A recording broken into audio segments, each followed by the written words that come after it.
I'm Emrah Celik. I'm assistant professor at the Mechanical and Aerospace Engineering Department. Before I go to the main topic, I want to give you the, overview of the additive manufacturing activities that we do in my lab. So basically, the main focus is we look for the materials that cannot be additively manufactured, and we develop the technology to manufacture those materials. So on the left, you see the 3D printers that we use for additive manufacturing. The first one on top is the FDM printer. Almost all the printers that you will see today is FDM type, maybe 90%. So it is very established technology for 3D printing of thermoplastic materials. But we use this printer for a completely different purpose. So we use this for printing thermoelectric materials, which is the topic of today's speech. So we also have direct right 3D printer. So this 3D printer can print thermoset materials which can withstand high temperatures. Thermoplastics cannot really go high temperatures. We can also add carbon fiber or glass fiber into it to make this really strong. So we also have a Celik type of 3D printers. In this case, you have a liquid resin you put in the tank, and you use a laser beam to cure the material and make a solid sample.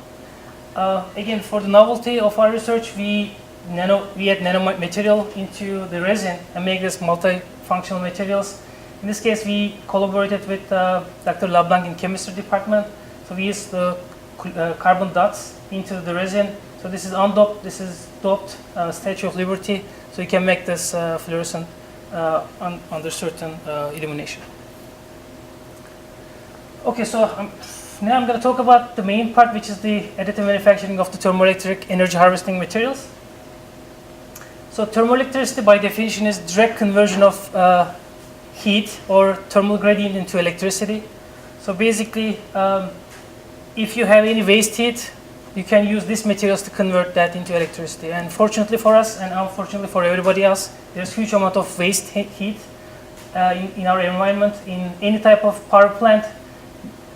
Nuclear or gas or incinerator or car combustion engines, most of the energy that you generate is waste as a heat. Okay, almost 70-75% you really lose it.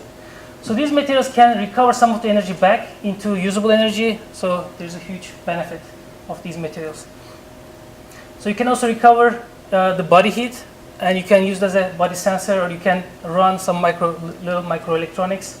If you are in the jungle, if there is no power, you can lit a fire, and then you can use these materials to charge your iPhone.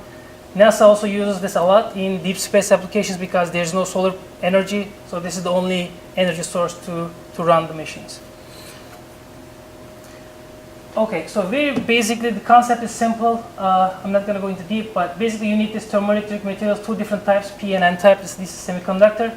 So you connect this with a conductor metal, and you have hot surface on top. Bottom is the cold surface.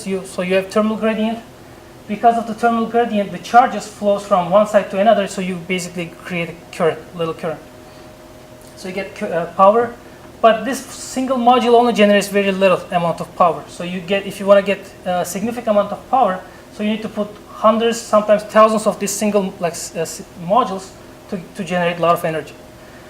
So as you can see here, it's very difficult to fabricate.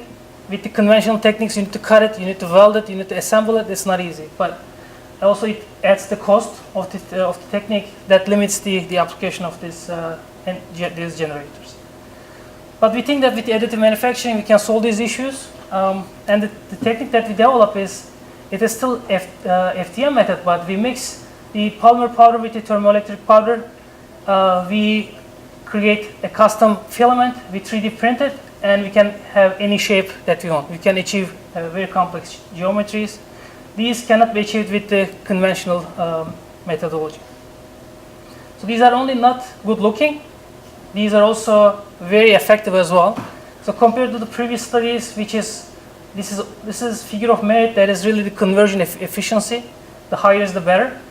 And the previous studies are all in here, but we achieved much better, 3-fold times better than what has been achieved in the past. So we are really excited and happy about these results. So now we collaborate with Johnson & Johnson to exceed this to almost 1, which we can commercialize these products. Okay, so now we developed the technique. So we are looking for the application areas, the novel application areas that that has not been explored before. And one, I think the promising area is in cars. Again, I mentioned that 70% of the fuel energy is lost as heat.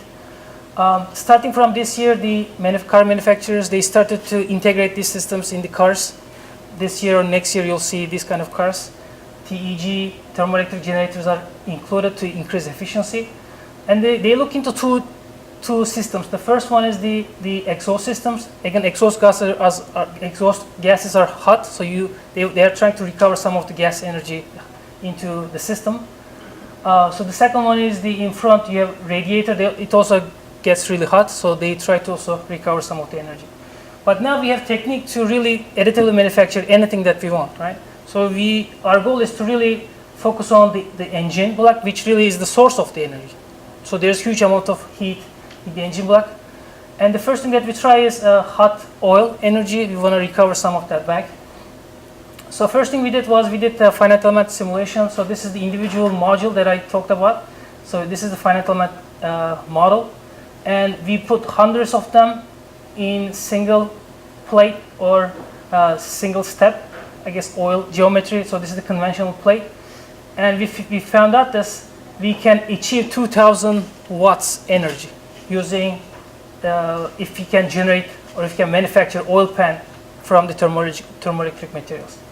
So currently, again, if you use radiator system, you get only this much, and exhaust system, you can only get this much. But if you can manufacture this with the additive manufacturing, we can far exceed what is available. Okay, so this is hopefully we can manufacture this and lower your gas bill, in the next future. So these are the two students that I work with. They are involved in this research. So Charya worked with the experimental part of the study, and Mutab, he worked on the finite element simulation and design of these systems. Okay, thank you.